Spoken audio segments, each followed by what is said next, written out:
Escúcheme bien, amado. El punto no es orar para un nuevo avivamiento, porque un avivamiento no es que suceda algo nuevo. El verdadero avivamiento, amado querido, es aquel el que no debimos dejar las cosas que nunca debieron quedar atrás. Eso es el verdadero avivamiento, cuando la iglesia vuelva a sus raíces, a las raíces de la oración, del ayuno, de la búsqueda, de doblar las rodillas, lo que la iglesia nunca debió perder.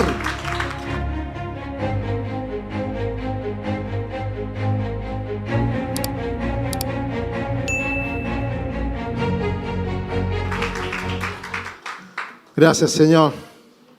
¿Cómo está, iglesia? Es una alegría para mí el saludarles esta hermosa mañana. Gracias a los pastores Juan, pastora María, por la invitación y la generosidad que siempre ellos tienen para cada vez que estoy acá en New Jersey, a abrirme las puertas de su iglesia para venir a compartir una palabra de Dios, que es lo que a mí me apasiona. Si bien es cierto, como usted sabe, mi trabajo ministerial tiene relación directamente con las misiones. De hecho, vengo llegando hace un par de semanas atrás, un mes atrás, para ser más exacto, desde el Perú y Argentina. Estamos trabajando arduamente allá en levantar dos hermosas congregaciones que son iglesias nacientes. Son pequeños lugares que estamos, la iglesia en Argentina, ahí en Bahía Blanca, es un lugar que estamos edificando de material sólido. Y la iglesia del Perú estamos también construyendo ahí en un pequeño salón para una hermandad que todavía es de 20 a 30 personas por ahí. Pero estamos felices de hacer ese trabajo en las misiones. Siempre me acompaña un equipo de misiones. Y trabajamos si es que hay que trabajar, si hay que ponerse el overol, no sé si le llamarán igual acá, si hay que ponerse el overol de trabajo y pegar ladrillos y estar ahí arriba de los techos, hay que hacerlo. Pero eso es lo que nos apasiona. Y estamos prontamente en el mes de septiembre, por viajar también a Argentina, pero al sur, en la ciudad de Neuquén, para también hacer unas actividades con mi esposa, en unas actividades con las mujeres que vamos a reunir de diferentes ciudades, justamente para empezar a hacer el trabajo misionero, pero para la zona sur del país de Argentina.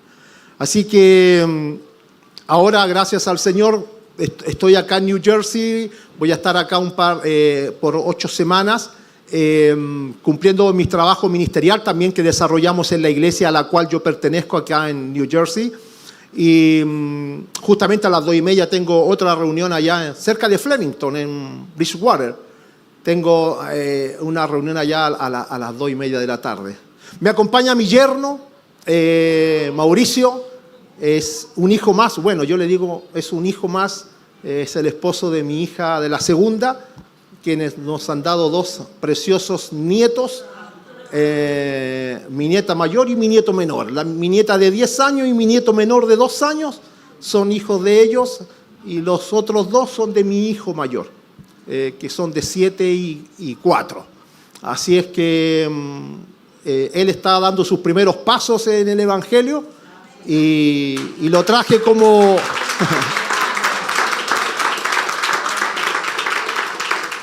Lo traje como Pablo cuando hacía sus viajes misioneros. Lo traje como Juan Marcos, así.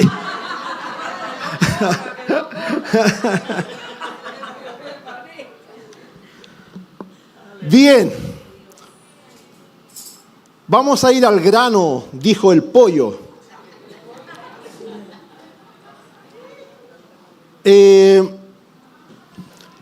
Hace un tiempo a la fecha, y concuerdo mucho con lo que decía la hermana recién acerca de la venida de nuestro Señor Jesucristo. Hace un tiempo a la fecha Dios ha venido inquietando mucho nuestros corazones en cuanto a esta palabra, hermano, de la venida de nuestro Señor. Y si bien es cierto el diablo o el trabajo de Satanás, el diablo, es impedir que el mensaje de la evangelización sea promovido por el mundo. Estamos en tiempo de extremada distracción natural que la iglesia no escapa de perder el enfoque para el cual nosotros fuimos llamados. Recuerde que esto no es una comisión. Jesucristo lo llamó la gran comisión. No es algo así como ustedes serán enviados para esto. No, es una gran comisión. O sea, hay un énfasis y valga la redundancia, enfáticamente dicho por Cristo acerca de la evangelización por todo el mundo. Y la iglesia hoy ha ido perdiendo, lamentablemente, esa naturaleza con la cual nace la iglesia. A la luz de la historia, nosotros vemos en el libro de los Hechos cómo la iglesia nace y nace en esa naturaleza evangelizadora. De hecho, recuerde que en aquel tiempo no estaba la tecnología que hoy por hoy tenemos y el evangelio pudo proclamarse a todo el mundo conocido hasta ese entonces por diferentes continentes, llámese África, Asia y Europa. Y no tenían la tecnología de ahora, no habían vuelos comerciales, no habían trenes, no habían carros. Todo esto lo hacían ya sea por navegación en barcos, caballos o sencillamente a pie.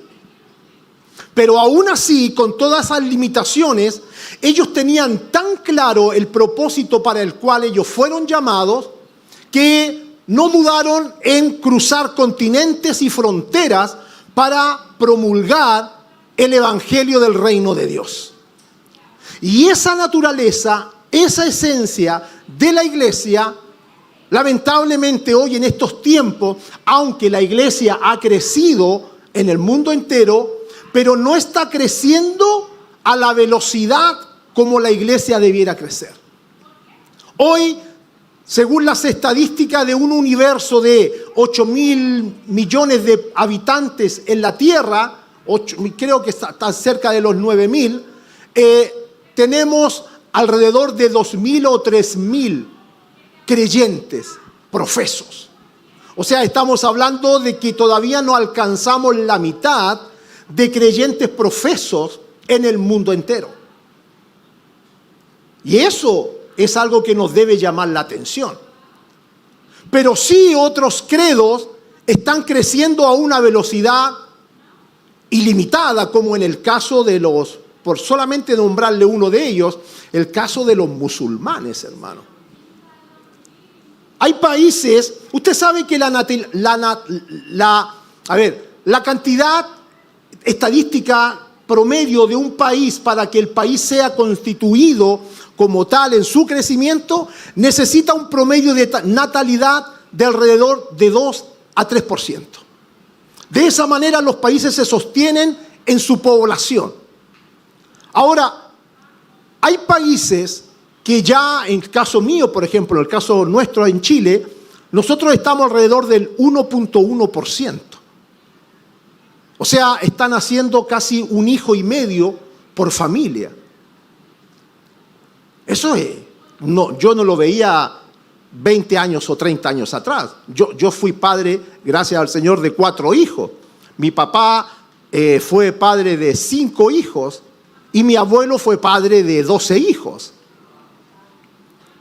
Pero hoy día, en el caso de mis hijos, por ejemplo, mi hijo tiene 2 hijos, Mauricio con mi hija tienen 2 hijos, y eso, hermano, no tan solamente está sucediendo en Chile. Francia, Inglaterra, Holanda, países de Europa están teniendo un promedio de natalidad de 0,5. 0,5. Hoy día la gente prefiere tener un perrito que tener un hijo. Hoy la gente prefiere y lo cuidan como que si fuera un bebé. Lo cuidan como si fuera un bebé porque prefieren tener un perrito que tener un hijo. Ahora, en países como Alemania, Inglaterra, Francia, que tienen una tasa ya de natalidad del 0,5%, usted se preguntará, bueno, ¿y cómo ellos mantienen el promedio de la población? Chile es un país de 19 millones de personas, pero ¿cómo se mantienen en estos países la misma cantidad de población? Y justamente es por medio de la inmigración. Usted sabe que los musulmanes, hermanos, tienen un promedio de natalidad del 8%. O sea, en países como Francia, Europa, ellos están teniendo en promedio 8 hijos en ese país, como inmigrantes. Mientras los franceses nativos están teniendo medio hijo. Ya países como Holanda, Alemania, ellos ya se han declarado bajo una religión oficial musulmana. Alemania, que es un país protestante en su esencia, hoy día el crecimiento musulmán está casi al 70%. De un país naturalmente protestante. Y así está sucediendo lo mismo en Francia, y así lo mismo está sucediendo en Holanda, en Inglaterra y en muchos países de Europa. Ahora, el crecimiento musulmán, hermano, es increíble. Y de hecho, Omar Gaddafi, en una de sus entrevistas, él decía que ellos iban a tomar el mundo no por medio de las guerras con espada, sino que ellos la iban a tomar por medio de la masificación. Y la iglesia, nosotros no podemos estar ausentes de los acontecimientos que estamos viviendo. De hecho, hermano, cuando David comenzó su reinado, después de lo desastroso que Saúl, su antecesor, hacía como rey, lo primero que David hizo fue rodearse de un grupo de personas llamados los hijos de Isaacar, que eran entendidos en los tiempos. ¿Y por qué David se reunió con los hijos de Isaacar, entendidos en los tiempos? Justamente para no cometer los errores de su antecesor.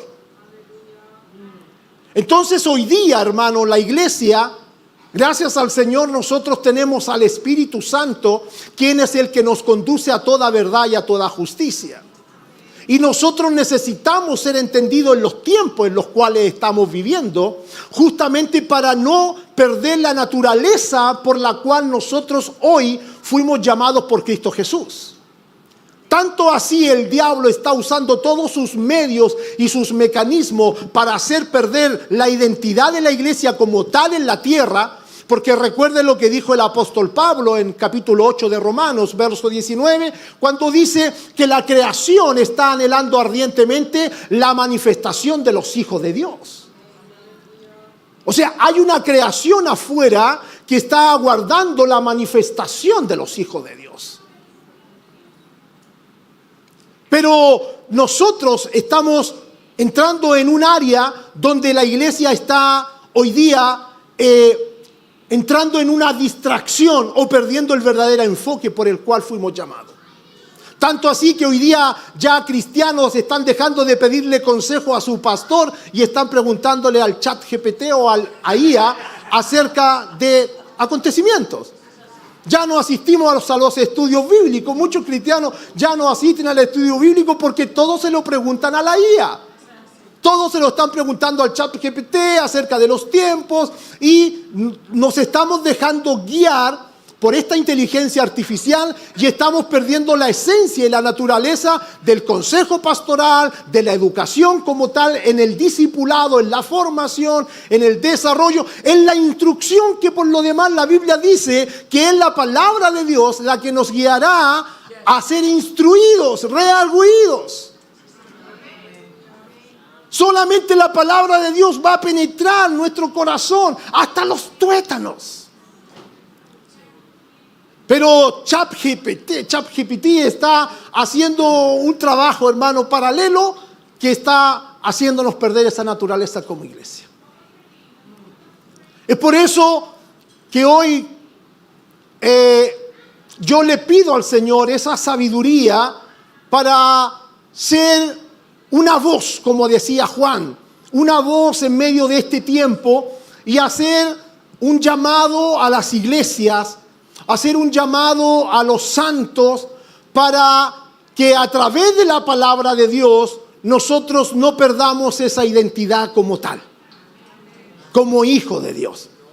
Por eso cuando el apóstol dice en el libro de Efesios capítulo 4, dice que tanto apóstoles, profetas, evangelistas, pastores y maestros, dice, fueron constituidos a fin, porque ese es el fin, a fin de perfeccionar a los santos para la obra del ministerio. Y ese es mi trabajo de esta mañana, de estar acá, de ayudarle a usted en el perfeccionamiento para la obra del ministerio que están ejerciendo los pastores Espinal en este territorio asignado por Dios en Nueva York.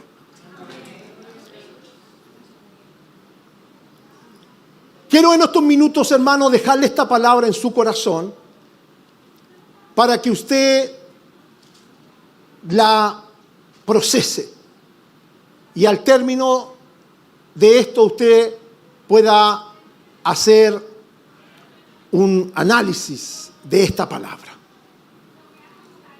Quiero partir diciéndole acerca de una historia, hermano, de un jovencito que se levantó en la mañana, temprano, junto a su hermana, y estaba la leche servida, calentita, que preparó su abuelo para ellos.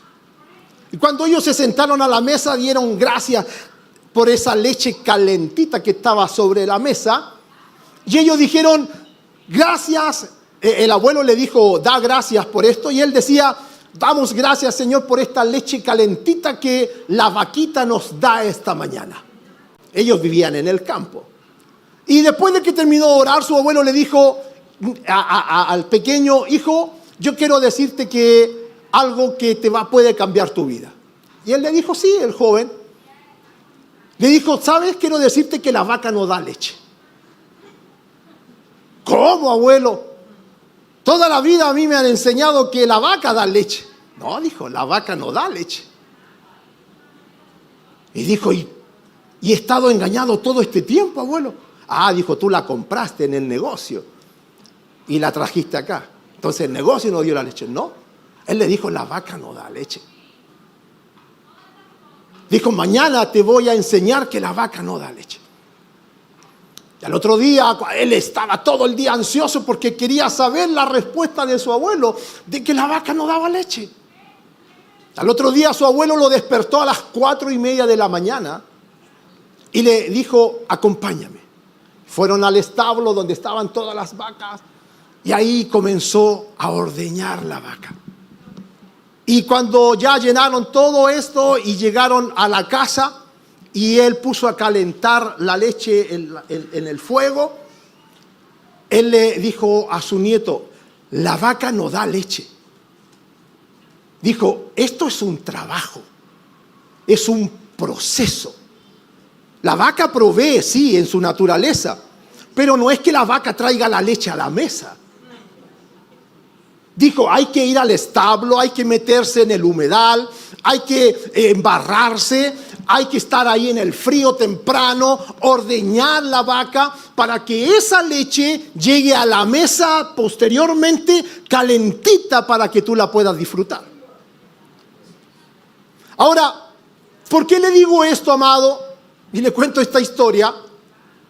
Porque en el cristianismo, hermano, hoy por hoy, nosotros estamos bajo dos conceptos que se están viralizando, por darle un nombre, en la iglesia.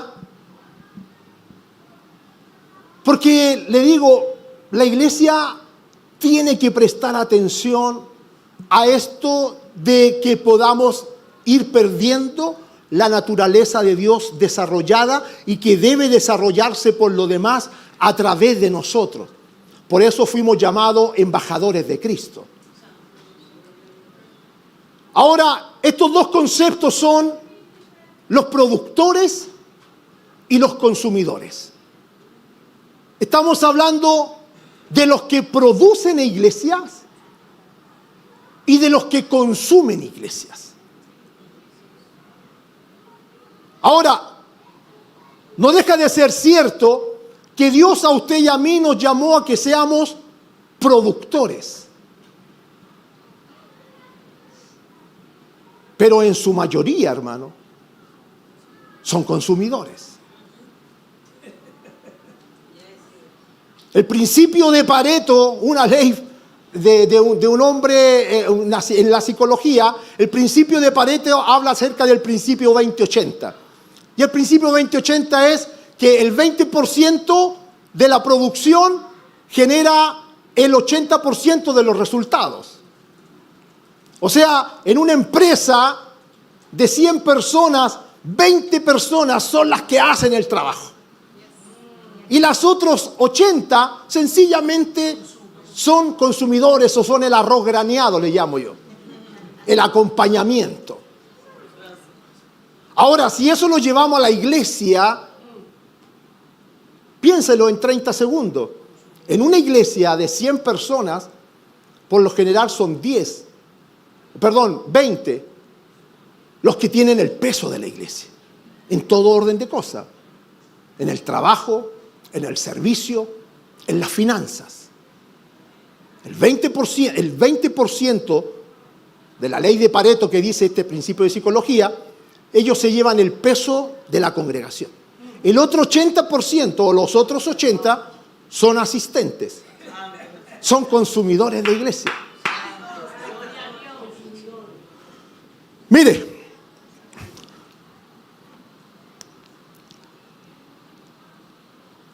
voy a cambiar los lentes porque estos son los que son para la televisión y estos son los que acusan mi edad.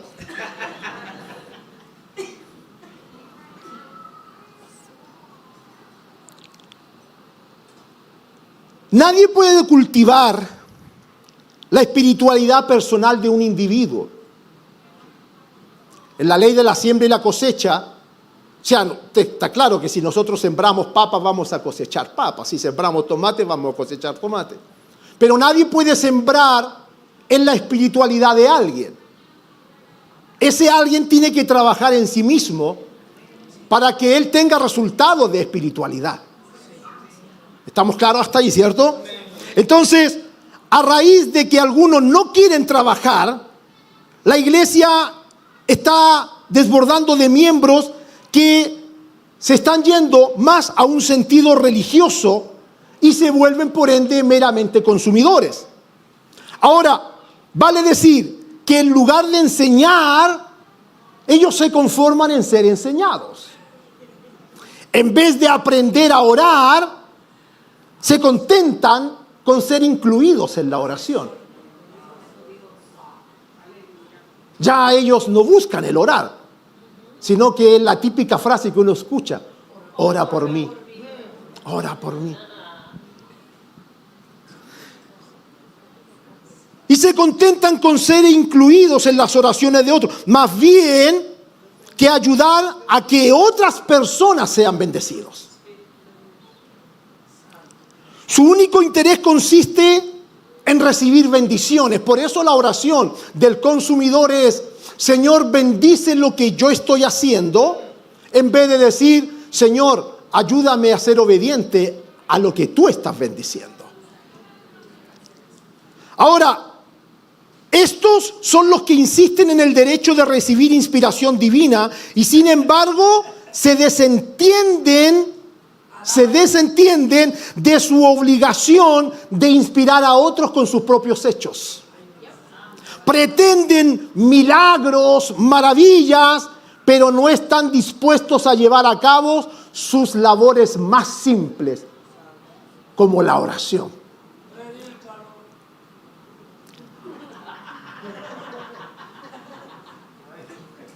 Este tema, hermano, es un tema muy amplio y para mí sería muy difícil poder explicárselo en una hora. Quizás podría estar como el apóstol Pablo cuando se le cayó Eutico de arriba del tercer piso, dice, y Pablo tuvo que extender su mensaje y Eutico se le cayó de arriba durmiendo, y porque estaba rendido, y cuando cayó y murió, Pablo dijo, este no me puede estorbar el mensaje, y Pablo fue y lo resucitó de una oración y siguió su mensaje. Entonces, este tema yo no podría imposiblemente dárselo a usted en una hora, pero quiero dejarle el concepto, el destello. Mira, el consumidor o la mentalidad de cliente está basado en el consumismo religioso. Ocurre cuando las personas se acercan a una congregación buscando únicamente satisfacer sus necesidades individuales, porque son individuales. Ahora, ellos buscan, número uno, exigencias, buscan excelente música, predicaciones motivacionales que los levanten, buscan guarderías de primer nivel, buscan parking, buscan aire frío, calor en el verano. O sea, quieren consumidores que todo esté 2.0. Ahora, todo bajo un primer nivel, buscando incluso el satisfacer, como le digo, sus propias necesidades individuales.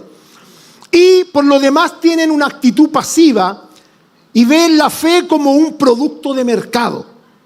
Si la iglesia no cumple sus expectativas o no les agrada, simplemente buscan otra iglesia, a donde ellos sienten que sus necesidades son respondidas.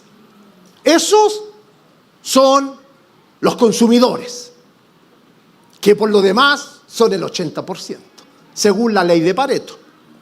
Por eso yo me pregunto, hermano, ¿por qué Cristo nunca buscó las multitudes? Cristo quiso enfocarse en 12.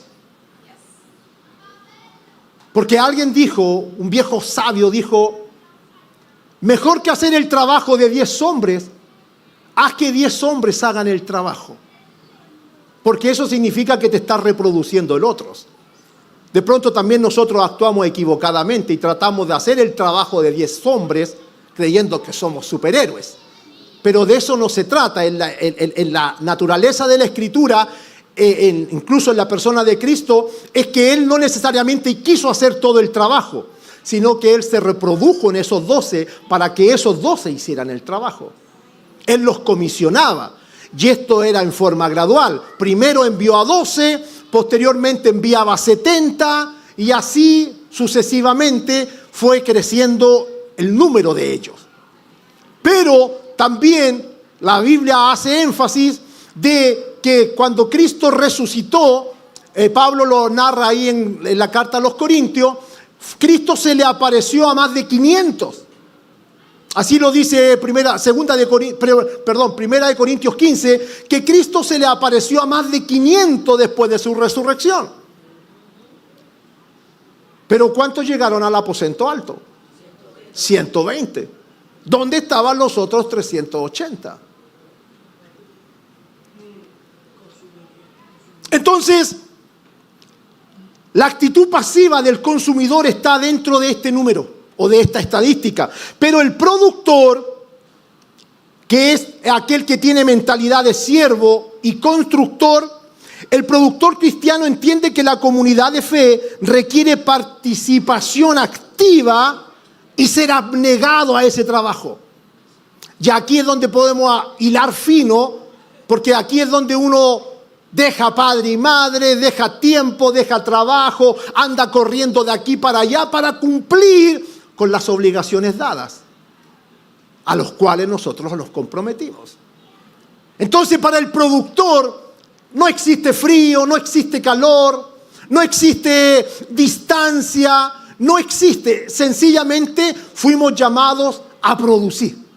Por eso usted va a leer en las cartas del apóstol Pablo, por ejemplo, ahí en 2 de Corintios, donde él narra de todos los latigazos que sufrió, de todos los naufragios que tuvo que vivir, de todas las traiciones de la hermandad que tuvo que pasar, de todos los golpes y todo lo que le tocó vivir, a fin de que él dijera, y todo esto con el fin de no perder incluso la preocupación por todas las iglesias.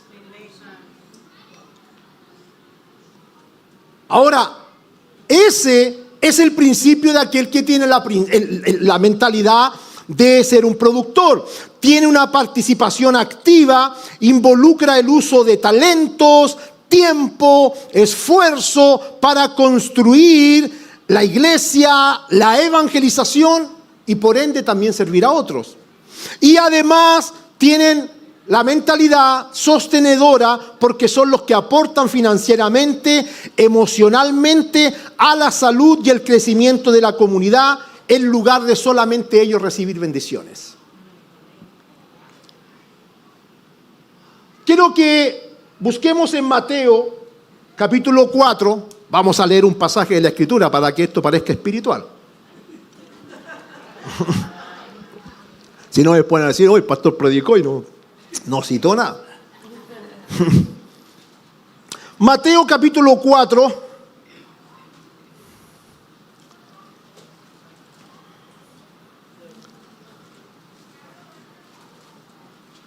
Y aquí yo le quiero mostrar en este pasaje, verso 10, le quiero mostrar a través de esta palabra, a lo mejor que está muy de moda, los tips. Pero quiero mostrarle a través de este pasaje la característica, la esencia de lo que es el cielo en sí mismo. Dice, entonces Jesús, hablándole a Satanás, le dijo, vete, Satanás, porque escrito está, al Señor tu Dios adorarás y a Él solo servirás. Escúcheme bien, si esto se lo quiere guardar en su corazón, atesórelo.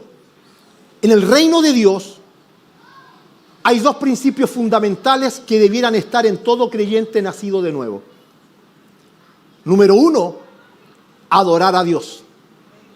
Y número 2, servirle.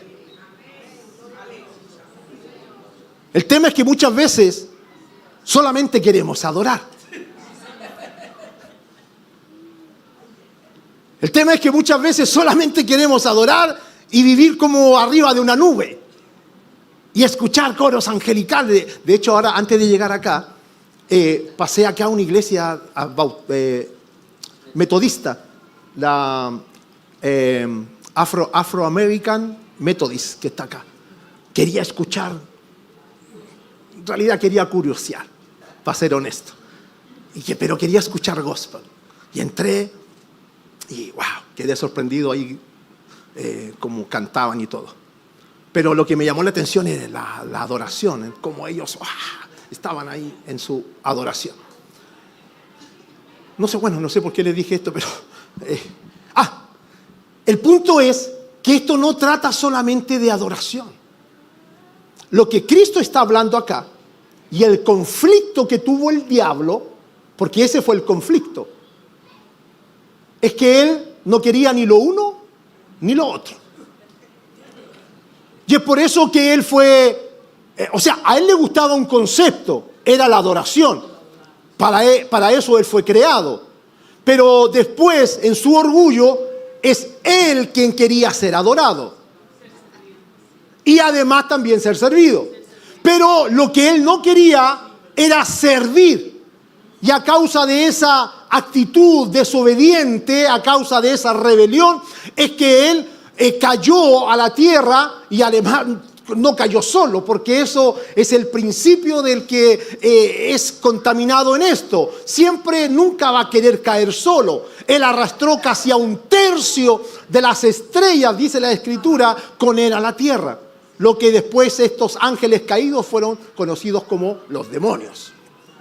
Ahora, la naturaleza del reino, hermano querido, es adorar y servir. Si usted adora y si usted fue hecho apto para adorar, porque eso es lo que Pablo nos revela, usted y yo fuimos hechos ministros competentes de este nuevo pacto. Si usted y yo fuimos hechos para adorar, también fuimos hechos para servir. Y ahí es donde quiero ponerle un énfasis, hermano, a la iglesia productora, porque la iglesia productora fue hecha para servir.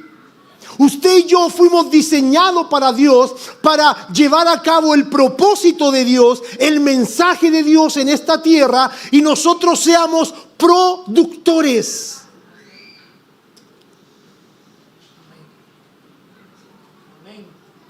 Escúcheme bien esto, hermano.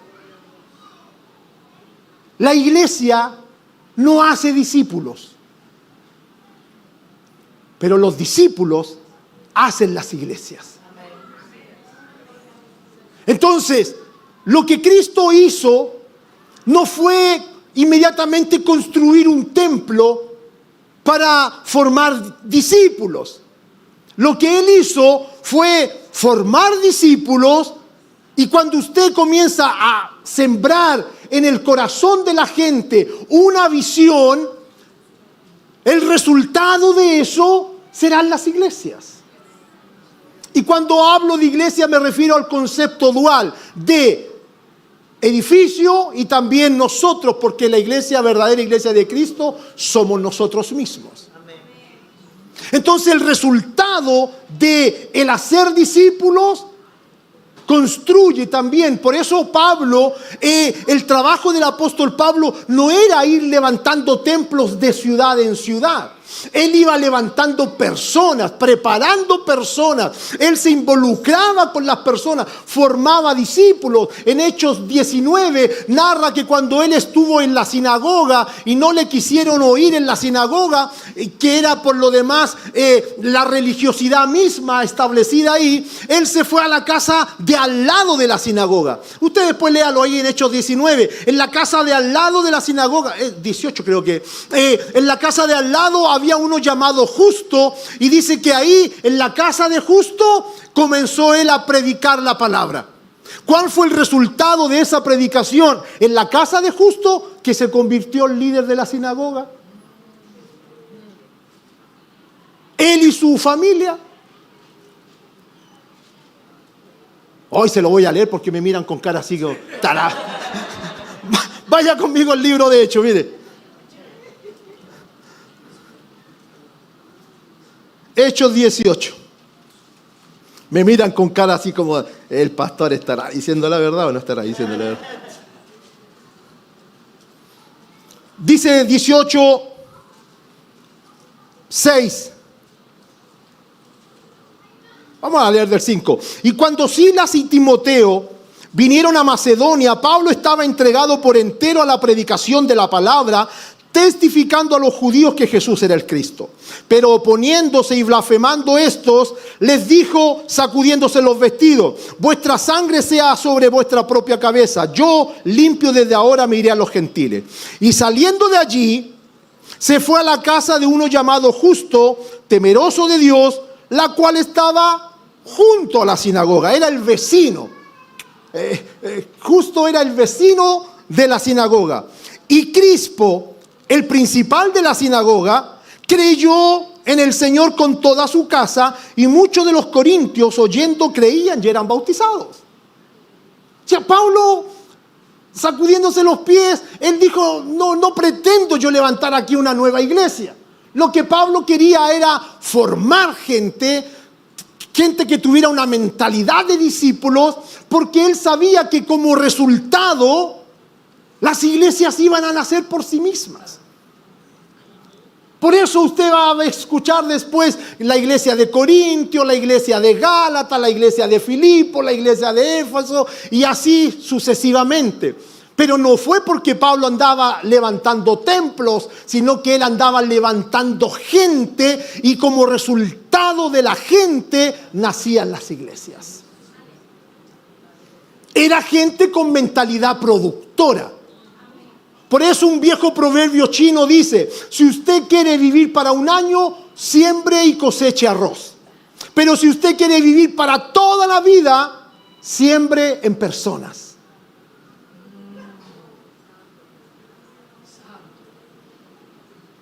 Porque ahí está la clave, la esencia. del llamado de Dios. Por eso este trabajo Dios no se lo comisionó a ángeles. Ángeles, según Hebreos capítulo 1, son colaboradores nuestros en este trabajo. Ellos están para aportar, ser nuestros colaboradores, intercesores. Pero el trabajo Dios se lo encomendó a nosotros. A esta raza, al ser humano, que fuéramos los productores de la evangelización mundial. Por eso concuerdo con lo que decía la hermana. Esta generación de este tiempo es la generación que tiene que ver la próxima venida de Cristo. ¿Por qué? Porque en la medida en que el evangelio sea predicado al mundo entero, Cristo volverá a esta tierra. Por eso dice Mateo 24 que Él no volverá hasta que el evangelio sea predicado a toda la tierra. Entonces somos nosotros los llamados a este gran acontecimiento. Escúcheme bien, amado, el punto no es orar para un nuevo avivamiento, porque un avivamiento no es que suceda algo nuevo. El verdadero avivamiento, amado querido, es aquel el que no debimos dejar las cosas que nunca debieron quedar atrás. Eso es el verdadero avivamiento, cuando la iglesia vuelva a sus raíces, a las raíces de la oración, del ayuno, de la búsqueda, de doblar las rodillas, lo que la iglesia nunca debió perder. Eso es avivamiento, recuperar lo que nunca debimos haber perdido como tal. Hoy día queremos avivamiento y lo asociamos, y perdone que lo diga, a una hermosa entretención de luces y buena música.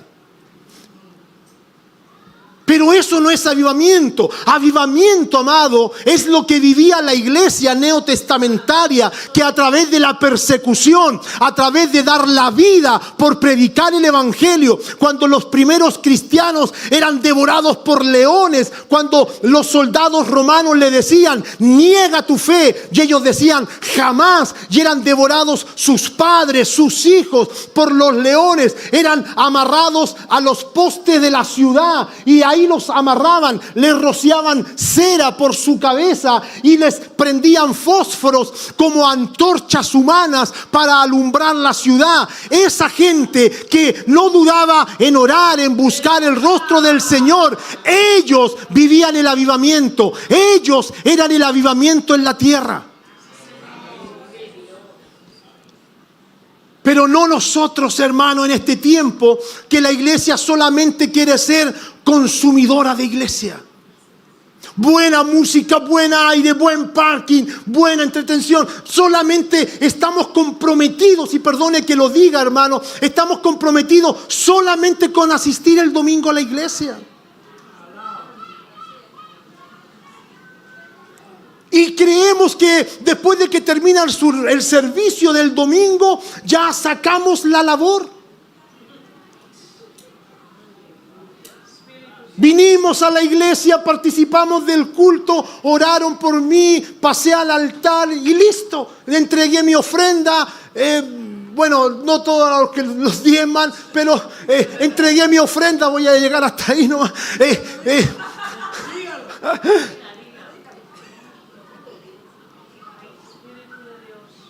Porque somos consumidores. Pero el lunes comenzamos la semana como que si nada hubiese sucedido el domingo. Me quedan 10 minutitos y termino. Y estoy recién en la introducción, hermano.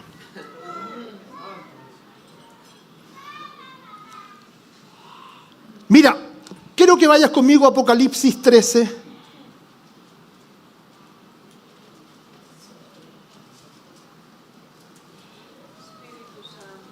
Todos los pastores decimos igual.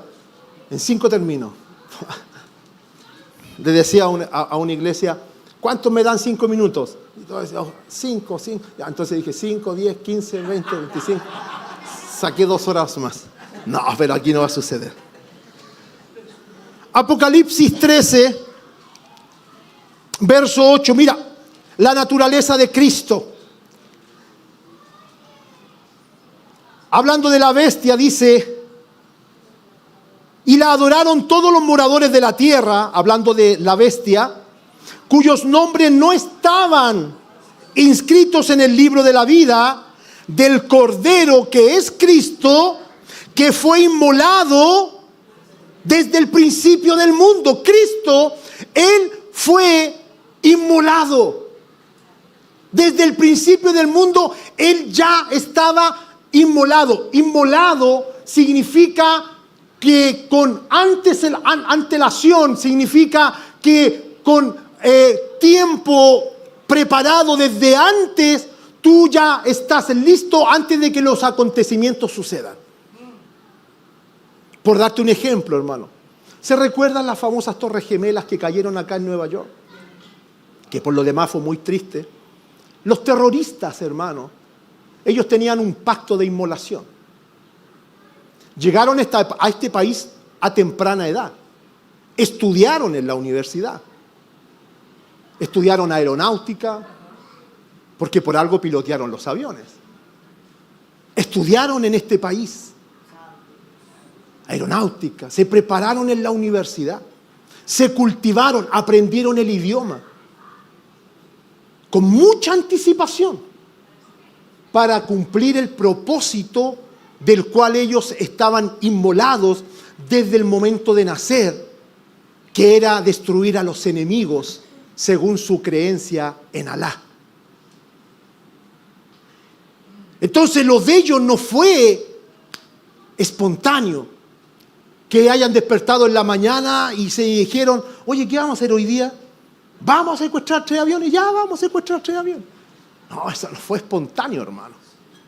Eso fue un acto de premeditación, de preparación, de inversión, porque las universidades acá no son económicas.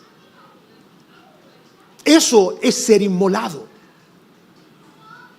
Cristo, la Biblia dice que Él se inmoló desde antes de la creación del mundo. Él ya estaba listo. Él ya estaba listo por si esto fallara. Cuando el Padre creó a través de la palabra todo lo que el mundo existente y creó al hombre sobre la tierra y el hombre falló, Él ya estaba listo, estaba inmolado. Nosotros lo vimos como forma expiatoria cuando Él llegó a la cruz.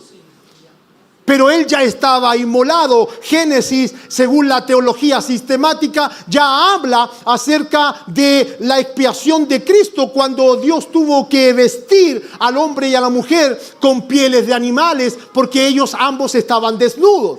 Para poder cubrirlos, para poder cubrir la desnudez de ambos, tuvo que haber un sacrificio de animal, tuvo que haber derramamiento de sangre, por lo cual la teología sistemática dice que ya la Escritura está haciendo mención de la expiación de Cristo.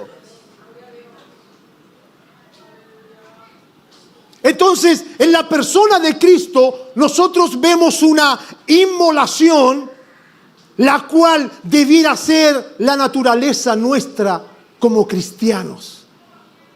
Por eso, hermano, es que cuando Cristo le dice al diablo, a Él solo adorarás y a Él solo servirás, ahí entra el propósito de Dios en nuestras vidas. No tan solamente en la adoración, sino que también en el servicio. Cuando Jesús le dice a sus discípulos, acompáñenme ahí al libro de Lucas capítulo 9. Cuando Jesús le habla a sus discípulos,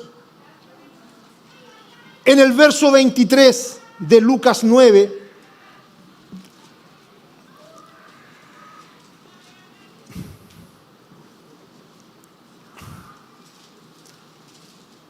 Él dice, y decía a algunos, a todos, ¿cierto?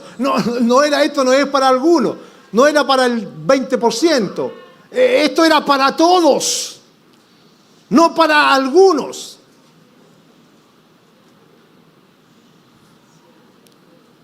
una hermana decía, esta es para mí, Señor.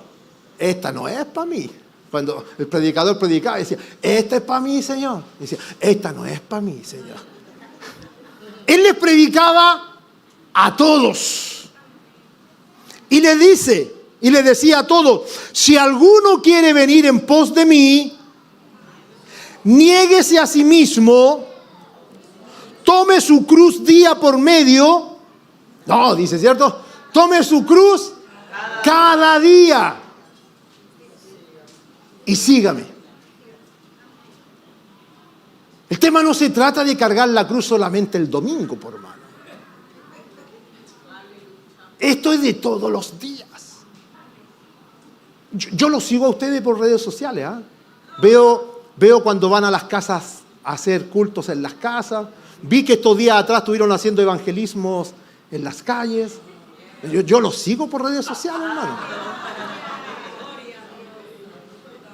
Y me gusta cuando están en las casas cantando, predicando, porque a eso fuimos llamados, por hermano. No tan solamente a tomar la cruz el día domingo, sino que esto es un estilo de vida diario. Él dice, toma tu cruz cada día. Pablo dice en Corintios capítulo 15, dice, por causa de Cristo yo cada día muero. Cada día muero. Esto se trata de morir cada día por la causa del Señor. Y cuando hablamos de la cruz de Cristo, mi amado hermano querido, estamos hablando no de un peso o de una carga que llevar, porque cuando muchos cristianos, según la hermenéutica, en sus corazones, ellos piensan que cuando Cristo dice el que tiene que cargar su cruz cada día, muchos se imaginan en llevar una carga, porque tenemos ese cuadro de las películas cuando Cristo va camino a Gólgota con la cruz. Entonces, muchos tenemos el cuadro de que cargar la cruz significa ir con un peso sobre nosotros. Pero es lo que en la etimología cristiana no está diciendo eso. Porque la palabra cruz para esa época era una muerte humillante. El significado de la cruz en esa época era una muerte humillante. Y después de Cristo, la palabra cruz o el término cruz era expiación. O como lo llamó Pablo, para mí la cruz es locura. Porque Pablo no podía entender cómo una persona entrega su vida por amor a toda una humanidad de esa forma en la cruz. Por eso Pablo dice, para mí la cruz es locura. Entonces, no se trata, hermano, de un peso que uno tiene que llevar, sino que se trata de morir cada día para Dios. Se trata de ponerme al servicio de Él. Se trata de preguntarle a Dios, Señor, ¿qué quieres tú de mí? Cuando hay un encuentro real con Dios, cuando tú experimentas un encuentro real como el que tuvo Isaías, cuando él dice, estaba yo en pie después de que murió el rey Usías, ahí en Isaías 6, y él dice, y yo vi a Dios sentado sobre su trono, el largo de su túnica cubría el templo, y ángeles, serafines y querubines volaban alrededor de él. Dice que inmediatamente la primera manifestación después de un encuentro con Dios dice, soy un hombre inmundo de labios. Cuando hay un encuentro real con Dios, amada iglesia, la primera manifestación es, somos pecadores, somos faltos. Y la segunda manifestación de Isaías es, heme aquí, envíame a mí. Entonces, cuando nosotros experimentamos un encuentro real con Dios, la primera manifestación es, Señor, perdóname, aquí estoy, Señor, límpiame en tu sangre, hazme apto delante de ti. Y la segunda manifestación será, Señor, aquí estoy, envíame a mí. Envíame a mí. Eso es llevar la cruz. Es morir cada día, no cargar un peso, hermano. ¿Cómo está ahí, hermano? Cansado de llevar la cruz. No, hermano, llevar la cruz significa morir cada día para Él.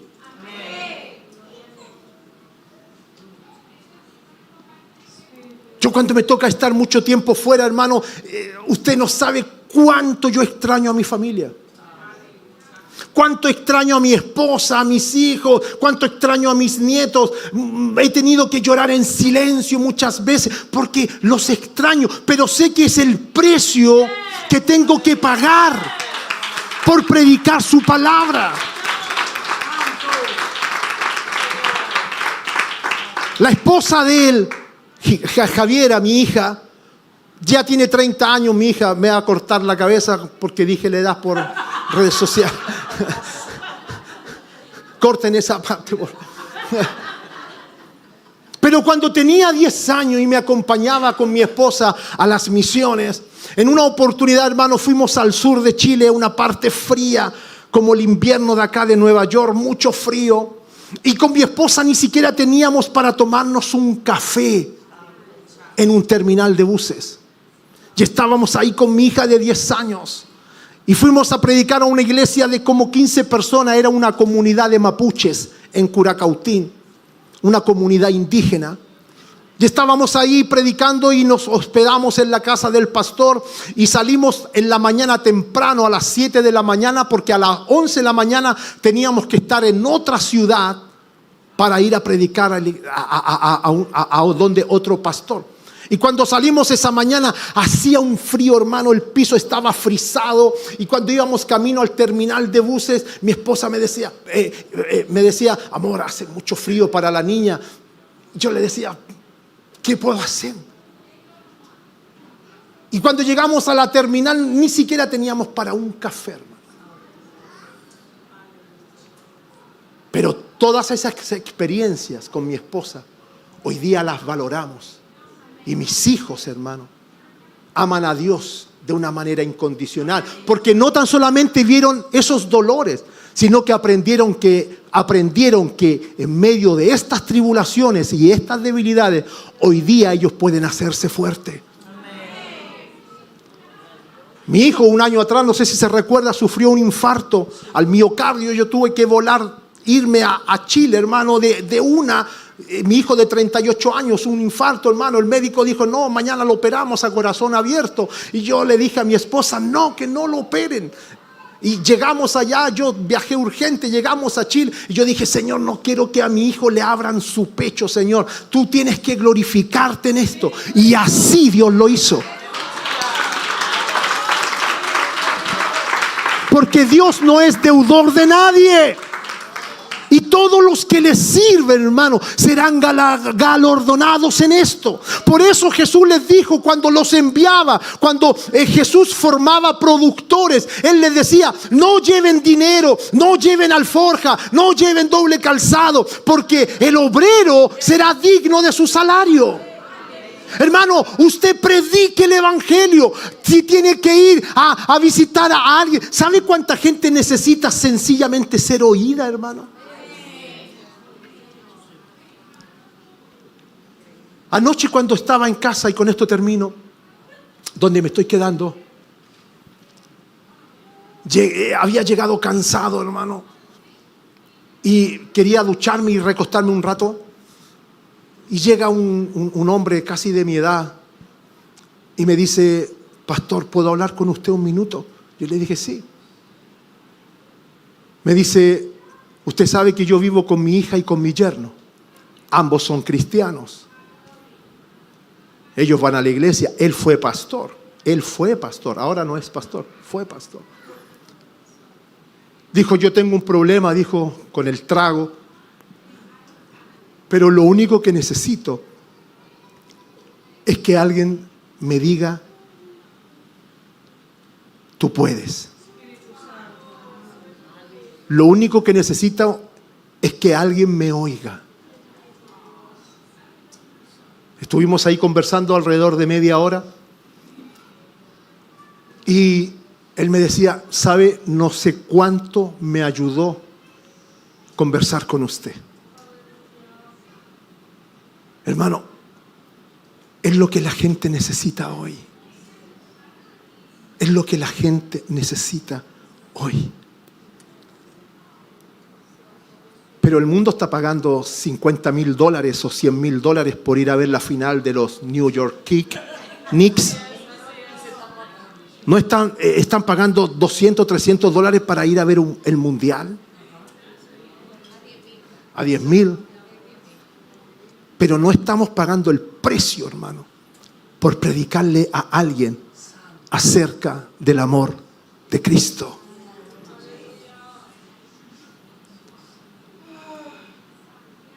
¿Se da cuenta cómo el diablo quiere quitarnos esa esencia de productores solamente para que nos volvamos consumidores? Cristo, hermano, nos enseña en la cruz que Él no tan solamente fue vertical, Él y el Padre. Él no fue solamente vertical, Él también fue horizontal. Aún en medio de todo ese dolor y desprecio, Él miró horizontalmente hacia el lado y dijo: de cierto te digo que hoy estarás conmigo en el paraíso.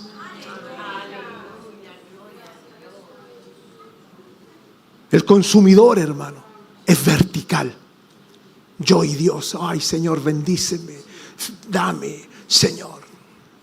Pero nos olvidamos de ser horizontal, de escuchar y sentir la necesidad de otros. Me gustaba mucho una canción de Jaime Murrell que decía: ayúdame a mirar con tus ojos. Yo quiero sentir con tu corazón, Señor. De eso se trata, hermano, el bendito evangelio. Póngase en pie.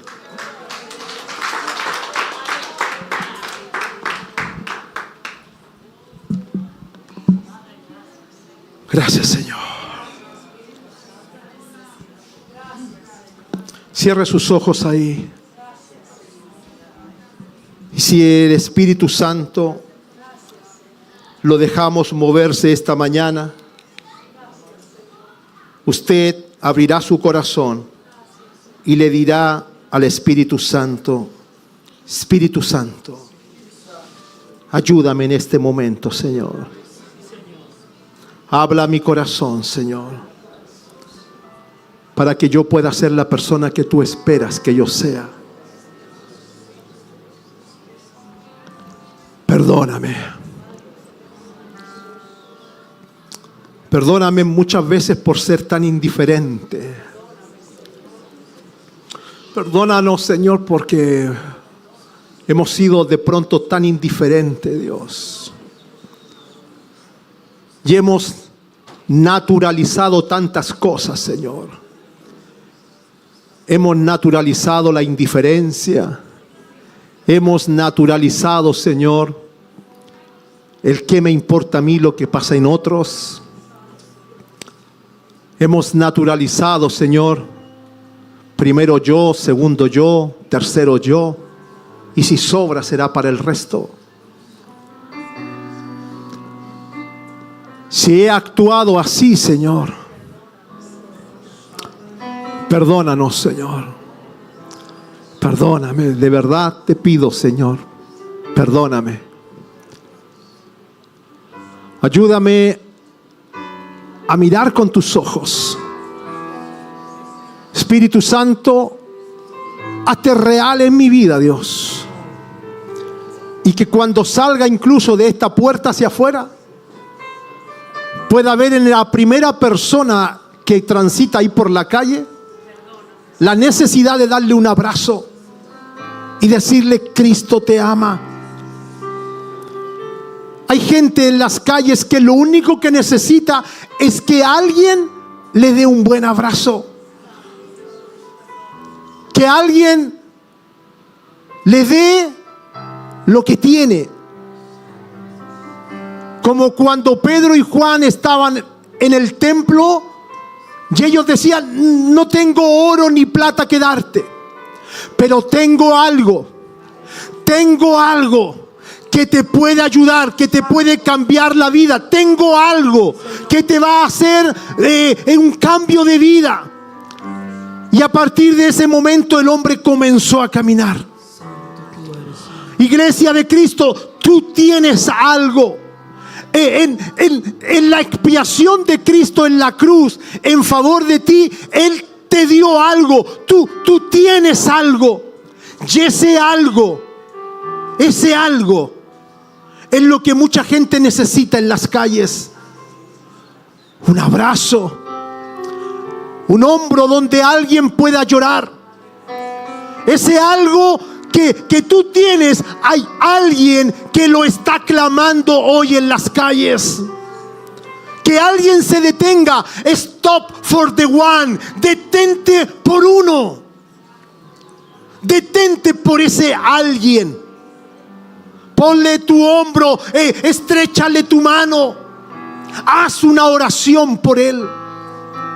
Cuando oraba por este hombre anoche, lloraba como un niño. Gente se quebrantará, no por quien tú eres. Gente se quebrantará por lo que tú portas.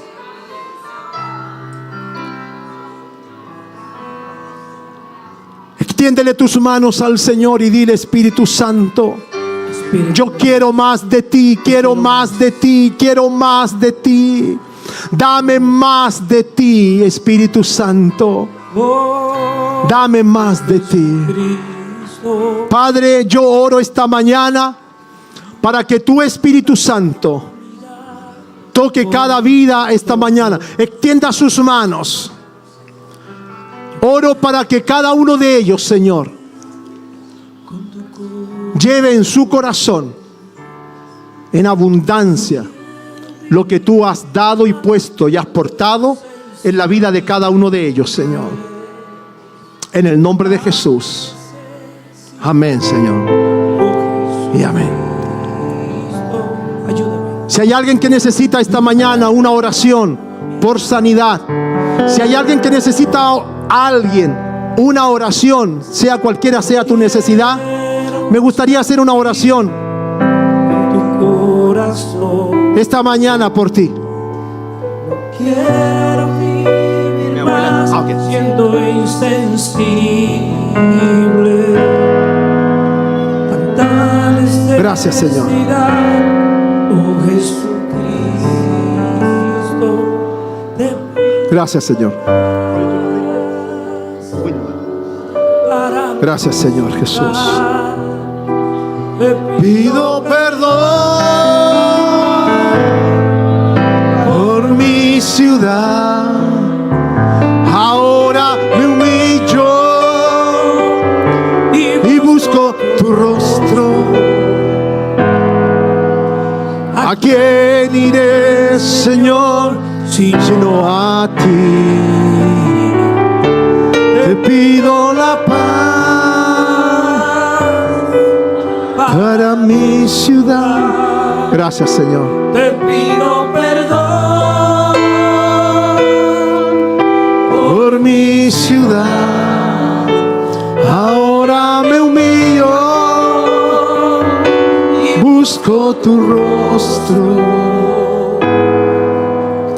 ¿A quién iré, Señor, sino a ti? Quiero hablarle a los productores de la iglesia que vengan acá al frente para orar por ellos. Venga, si usted es líder, un productor de la iglesia, venga acá, acompáñenme a orar por los hermanos acá al frente. Venga, si usted es líder acá, ayúdeme a orar por la necesidad de estos hermanos. Ayúdeme usted a orar. Vamos, comience a orar por alguien. Póngale sus manos en la vida de alguien y comience a orar. Comience a orar por ellos. Dele un abrazo, abrácelo, ore por ella. Pídale a Dios: Señor, llena la vida de tu hija, de tu hijo.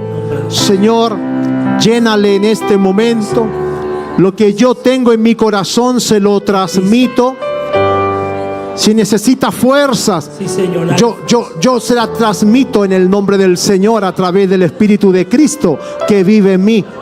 Si necesita sanidad, Dios, di ahora en esta mañana, en el nombre de Jesús, sé sano. Si necesitas consuelo, yo tengo el espíritu de reconciliación que me ha dado Cristo para traer sobre ti este consuelo. Levanta tus manos, levanto tus manos, hermano querido. Levanto tus manos en esta mañana. Levanto tus manos. Si usted siente en su corazón y el Espíritu Santo le está revelando a alguien, acérquese a ese alguien. Acérquese a ese alguien. Si el Espíritu Santo te está mostrando el corazón de alguien, acércate a ese alguien. Dale un abrazo. Eleva una oración por él en esta mañana. Seamos productores. Seamos productores. Espíritu Santo, necesitamos tu presencia más y más. Espíritu Santo, llénanos, llénanos, llénanos, llénanos. Humillo, Espíritu Santo. Y busco tu rostro.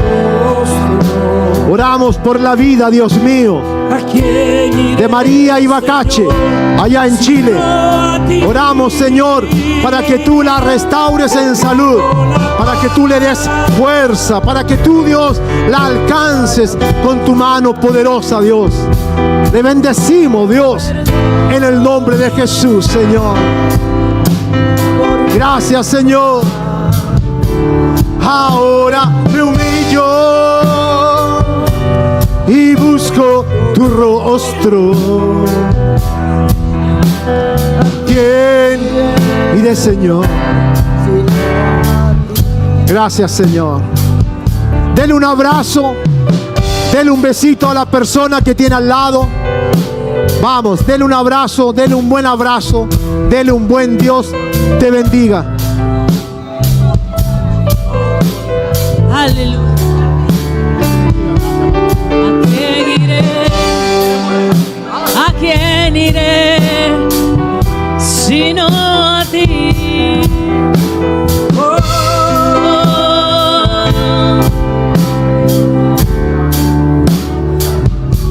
Te pido la paz para mi ciudad. Te pido perdón por mi ciudad. Aleluya. Ahora me humillo y busco tu rostro. ¿A quién iré, Señor, sino a ti? Te pido la paz, Señor, para mi ciudad.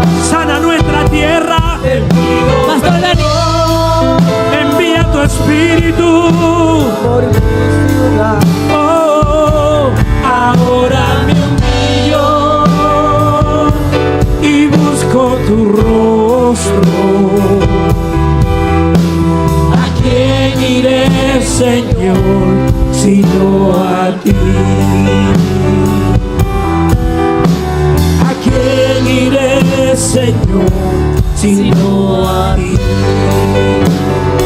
Yo quisiera por favor llamar al pastor. Iré, Señor, sino a ti. Pastor Rodrigo. Queremos llamar en este día al pastor Rodrigo mientras siguen orando. Pastor Y Rodrigo, queremos hacerle un regalo, queremos bendecir su vida. Dame un poco de agua a alguien, por favor. ya que usted participó también en lo que era la agenda. Iglesia, pueden tomar asiento un momentito. Quiero bendecir públicamente la vida de nuestro amado pastor. Quiero decirle que cuando el Señor me puso a buscar personas para ayudarme con el devocional, una de las personas que el Señor puso en mi corazón fue el pastor Rodrigo, y fue uno de los primeros que llamé y le comenté lo que el Señor tenía en mi corazón. Y hay algo que me sorprendió de usted, que inmediatamente me dijo: pastora, yo quiero ser parte de esto. Y yo quisiera que públicamente usted leyera el mes de mayo. Eso lo escribió usted y quisiera que usted públicamente lo leyera al pueblo. Gracias, Señor. Una de las cosas que admiro en esta vida es la carrera de la maratón de las Olimpiadas. Según los expertos, cuando llegan casi al 80% de la carrera a un ritmo muy competitivo, alrededor de 1 hora y media, es cuando aparecen las debilidades corporales y la fatiga. Pero increíblemente es ahí donde aparece el segundo aire. Ellos comienzan a escuchar el sonido ambiente de la gente, dándoles palabras de ánimo. Hay miles de personas que se posicionan a ambos lados de la calle donde ellos corren. Y en sus mentes ya ven el estadio ellos llenos de personas, esperando verlos entrar por el acceso a la vuelta final. En ese momento es donde ya no existe cansancio. Es en ese momento donde el dolor muscular o fatiga es solamente el deseo de cruzar la meta. Cuando Jesús nos invita a llevar una milla extra a aquel que nos pide llevar una milla más su carga en Mateo 5, 41 y 42, Él sabe que estamos hechos para llevar aún más allá de nuestras posibilidades esa carga. A esta altura del año pareciera que las fuerzas en el mes de mayo faltan. Ahora es cuando hay que sacar fuerzas de debilidad. Es tiempo de continuar, mirar tu verano y llegar a tu meta. No permitas renunciar ahora a tus sueños, abortar tus anhelos. Es ahora cuando harás la diferencia entre desistir y estar donde Dios quiere tenerte. Dios está a tu lado con todo tiempo. Tú puedes. Hebreos 11:34. Apagaron fuegos impetuosos, evitaron filo de espada, sacaron fuerzas de debilidad, se hicieron fuertes en batallas, pusieron en fuga ejércitos extranjeros. Denle un aplauso al Señor. Gloria a Dios. Pastor, yo quisiera que como congregación entregarle lo que ya es un hecho. El devocional no va a ser un devocional que tiene una fecha de expiración. Hemos tratado de hacer lo mejor posible para el Señor. Hemos tenido muchas luchas, hemos tenido muchas batallas, pero aquí está el resultado, lo que el Señor puso en nuestro corazón, y queremos como congregación entregárselo. Manuela, no sé si hay uno disponible. Hay uno que está ahí para usted. Hay cosas hermosas que el Señor ha permitido que nosotros pudiéramos alcanzar para la gloria de su nombre. Y públicamente quiero bendecir su vida y darle gracias. Sé que este trato que tenemos con el Señor en esta devocional es algo que va a ser para muchas personas de bendición. Así que le bendigo. Gracias y espero que le guste. Gloria a Dios. Y qué tremendo, mis hermanos, que ahí también en lo que él estaba leyendo, habló del 80% y habló de las personas con las que él estuvo hablando algo o tenía parte donde decía, tú puedes. Yo no sé si lo vio. Así que hoy también la misma prédica compaginó todo exactamente como el Señor quería. Gloria al Señor. Gracias a usted, mi hermano. Dios me lo bendiga.